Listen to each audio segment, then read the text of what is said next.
hello, everyone. Hey, how's everyone doing? I know my lips were moving, but you couldn't hear me. My bad. Okay, so my name is Sharice Johnson Moore, and I am your host for Authors Excerpt Sunday. Today, we have a very special guest. Her name is Sallie Jo Hawken, and she is from Casper, Wyoming. Okay, so, and she is the author of a book. It is marvelous. It is off the chain. Okay, it is entitled God and Good Horses. Okay, so let's get into our interview for today with Miss Sallie Jo Hawken. All right, come on now, let's do this. Hello, darling. How you doing? Hello, I'm good. How are you? I'm fine. I'm fine. I'm doing great. I'm doing great. I am doing so marvelous. So how was everything in Wyoming? Oh, it's beautiful. We're finally getting some sunshine. It's been raining like crazy, but we Oh, won't complain about the rain, that's for sure. I- But right. Okay. The rain. So Miss Sallie Jo Hawken is a fourth generation Casper, Wyoming native. Was raised on the back of a horse, okay, with a rope in her hand.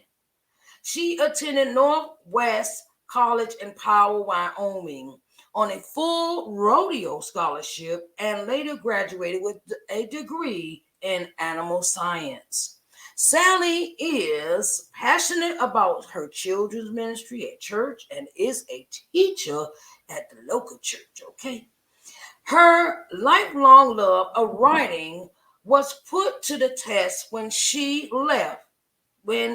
felt the Lord urged her to write this book. Sallie loves horses. So do I. I love horses.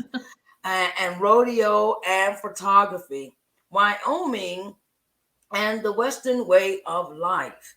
She and her husband, Seth, live in a small acreage near Casper, Wyoming, with their three children, Trent, Lily, and Tule, Talia, Talia. Okay, all right, everyone, welcome, Miss Sallie Jo Hawkins. Hello, thank Miss you. Sallie. How are you doing today? Oh, very good. Very excited to be here. Okay. I know that's right. I know that's right. I know that's right. I know that's right. Amen. Amen. I know that's right. So, how does it feel to be a first-time author? It feels almost like a dream come true, really. It's just Oh, kind of okay. surreal and things change every week. Sometimes things change every day, it seems like. But it's been awesome. It's been a big blessing for my family. Oh, okay. So, how has the family adjusted to you being an author? I homeschool my two younger kids, Trent and Lily. So they had to thank you. They had to kind of adjust between splitting mom's time up a little bit different, but Mhm. it's been really good. They're excited. They're excited to talk about it and that other people are reading it. And Mhm. Talia, who's actually in the book is actually based on our experience with Talia's adoption. Okay. Um, she was a little bit shaken at first, I think, but she calls herself my biggest fan now. So Okay. All she right. was the first one to read the book, and Mhm. she loves it. So Okay. She says I bet she's like, hey, mommy, what we doing today? What yeah, we pretty doing much. today? Both my girls call themselves my assistants, so I have good little assistants to help me. So Oh, you go, girl. You yeah. go. Right. Okay. So, have you done any book signing events? Yes, actually, on May 13th, I did a book signing at Wind City Books in Casper, and that's my favorite bookstore. So that was just awesome. And I got to meet lots of new people, and lots of our friends and family came out. So it was great. It was a great time. Oh, okay. Did you get a lot of book sales? Did. I did. Yeah. All right, girl. It I was know that's good. hey, I know that's right. So, Yeah. when it comes to the urging that God gives us, so tell us about how God urged you to write this book. Well, it just kind of, I found that people were following our story. some people that we didn't even know were following our story that were friends of my parents or friends of a friend. And it was almost like they were waiting for the next piece of the story of our adoption of Talia. Mm-hmm. And then I just started seeing places and hearing things on shows that I would watch, or friends would tell me, you should write this down, or you should write a book. So I began to pray about it. And the Lord was telling me, yeah, you should write a book. And it was kind of overwhelming because I thought, this is not something that I can do.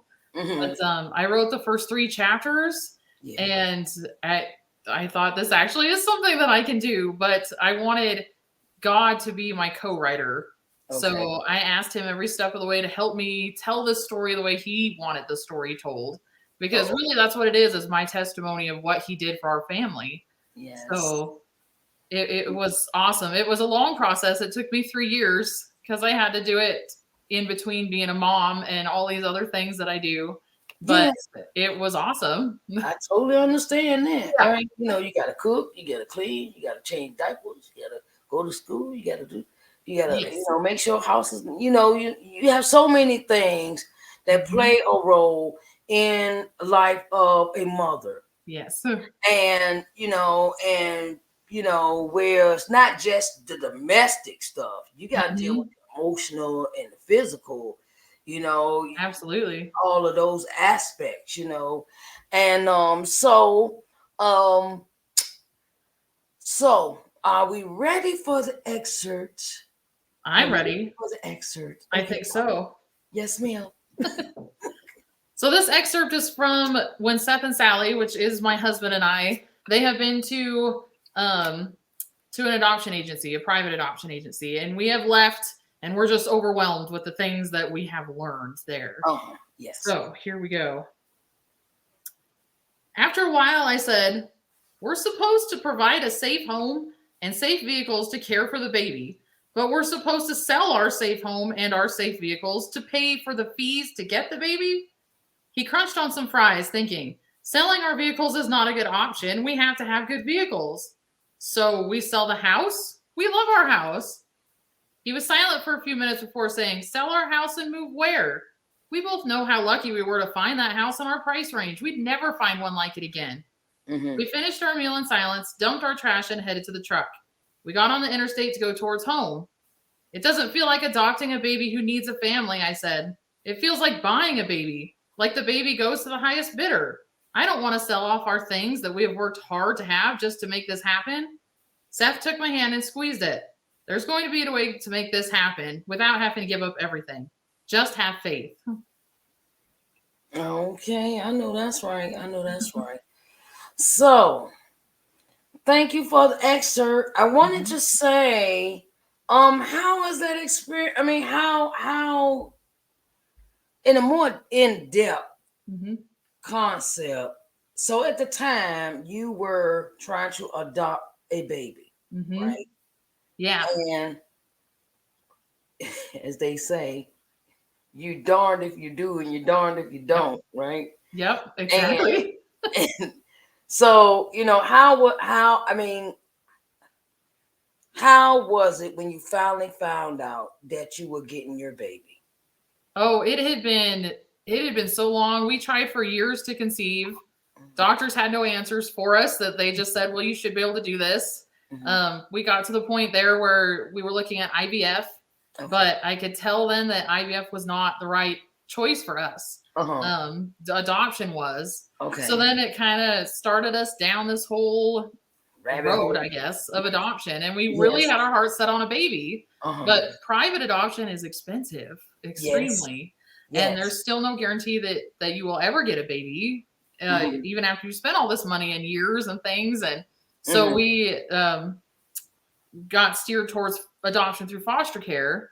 But most of the children available in foster care for adoption are older children.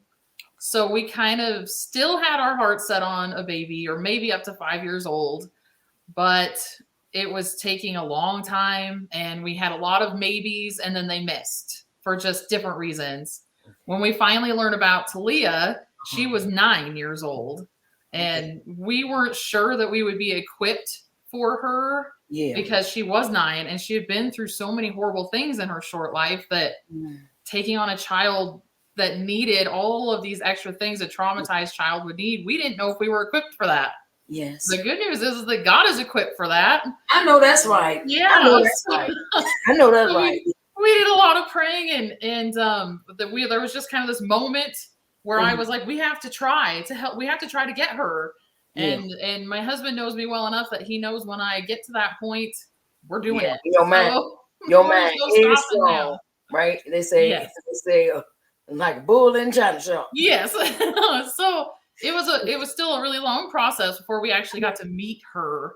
Yes. But when we actually got to meet her, it was just, I don't imagine it be any different than getting to hold your baby for the first time. Honestly, she was just ours. So it wasn't easy, but she was ours. So okay, I know that was the proudest moment as parents. You know, and so how is Talia today? Today she's doing really well. She's 15. She was 10 when she moved in with us, so now she's 15 years old. Oh, she's an old lady almost. Yeah, she is. She is. She's a sophomore in high school, about done with that, but she's doing really well. She's really into the youth group at church. She loves the horses and things. She loves her little brother and sister, so she's doing very well. Okay. So Talia is your first child. Right. Okay, and Trent and Lily are the her sisters and brothers younger than her. Yes. Yeah. Oh, okay. Trent and Lily we adopted together 2 years after Talia. So okay. Yeah. All right. Well, we'll go ahead and make it the Brady Bunch. I know. Yeah. We're done. Our house is full. That's all we can take. Okay. Yeah. So I want to say congratulations on your adoption of your children, because God does not make mistakes. No.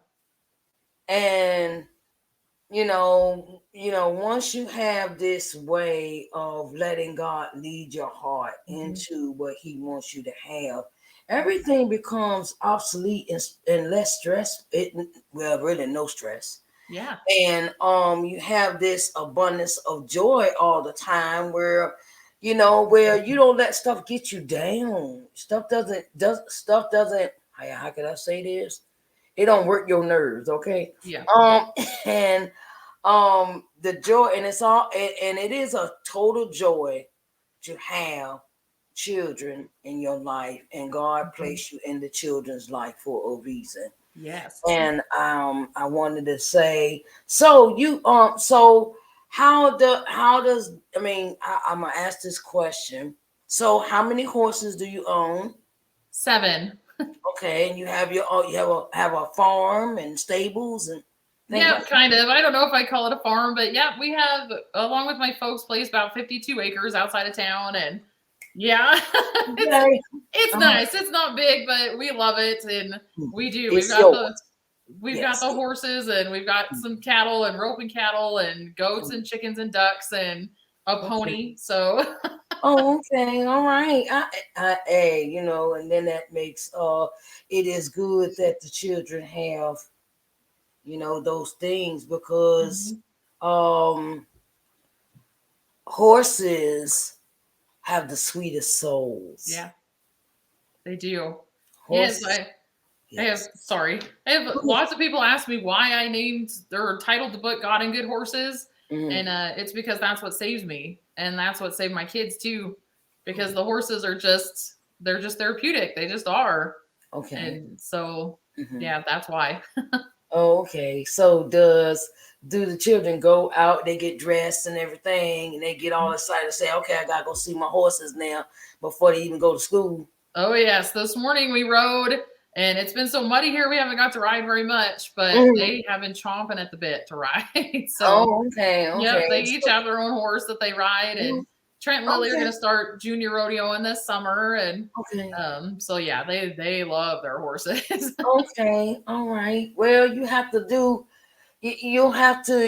put it, video and about the kids and the horses, and they're going to rodeo, and Then we want to see some pictures of you and your husband on y'all everybody on a horse. Yeah. Because that shows that we have a human side. We have a side where we like what we like when we like it, and we enjoy what we do. Yes. And I say, send me the pictures. Send me the pictures. And so, do you have any other? Do you have any more work in the books in the making, composing? I do. I've had so many requests for a sequel to this book that's coming up in the works. That will be Trent and Lily's story, Okay. their adoption story. And of course, Talia will be in it, so you can kind of find out how she's doing. And then I also have some children's books. I've already wrote some, and they are starring my kids and actually their horses and the pony and our dog and things like that. So I've got that in the works too. Okay. Well, when you write the next book, come on back. I will. Come on back on over here, okay? Absolutely. Because we would love to have you. We want to see the book cover. Cover. So that people can, that's a pretty. I like that. I fell in love with the cover. Thank you. Yeah, this is actually Talia, that there. Oh, okay. That's Talia and her horse Joker. I took that picture a couple years ago. So. Oh, and I know it's like it's an organic. It's natural feel to the cover. It's natural. It's really beautiful, and it shows the essence of the entire book. Yeah. So, we wanted to thank you. We wanted to say, where can we purchase your book and where can we find you? You can find me on Facebook and on Instagram at Sallie Jo Hawken author. And then you can purchase the book on Amazon, barnesandnoble.com, but you can also request it in your local bookstore. In Casper, Wyoming, it's available in Wind City Books and in Cascade Coffee Shop. So yes, please request it in your local bookstore. I'd love to see it in as many local stores as they can get it into. All right. We want to thank Miss Sallie Jo Hawken for coming in and sharing her book, God and Good Horses, with us. We want to wish you all the best in your author career, and you come back when you write your next book, okay? I will, absolutely. Thank you very much. You're welcome. All right, and we will be talking to you later. Okay, darling. Sounds and thank good. you again for coming on Author's Excerpt Sunday. Thank you. All right, and have a blessed evening, baby. You too. All right.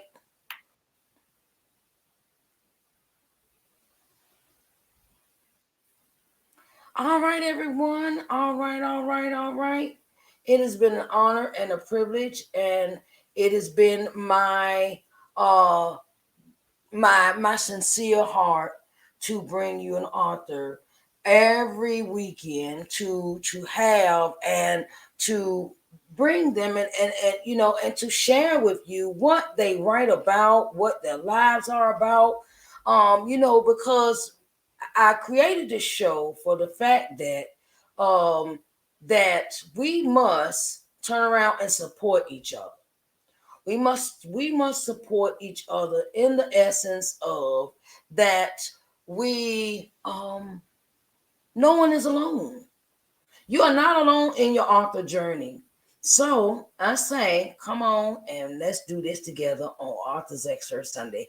If you have any questions, I do help authors with their writing process, their editing, the all the nuances of the business side of your becoming an author, and also to all through the writing process, the editing, proofreading, and also the marketing and the publishing and the advertising aspects of your book. So you need help, you get in contact with me. You can contact me at this email address. I am Sharice at ShariceNJohnsonMoore.com, and I will be glad to have a one-on-one with you about your book and bringing your book to life and bringing it to fruition in the sense of a published book. Okay.